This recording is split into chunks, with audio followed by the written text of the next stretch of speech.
আসসালামু আলাইকুম ভিউয়ার্স, আপনারা দেখতে পাচ্ছেন আন্তনগর মধুমতি এক্সপ্রেস রাজশাহী থেকে ঢাকা যাচ্ছে। রাজশাহী থেকে ঢাকার যাত্রা বিরতি স্টেশনগুলোর সময়সূচি: রাজশাহী 6টা 40, ঈশ্বরদী 7টা 40, পাকশি 8টা 10, ভেড়ামারা 8টা 24, মিরপুর 8টা 39 এবং পোড়াধা 8টা 50, কুষ্টিয়া কোট 9টা 22,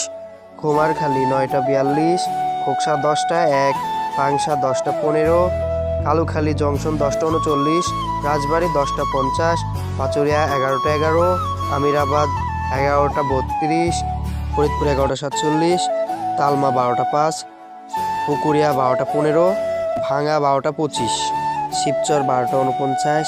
পদ্মা 1টা 1, মাওয়া 1টা 15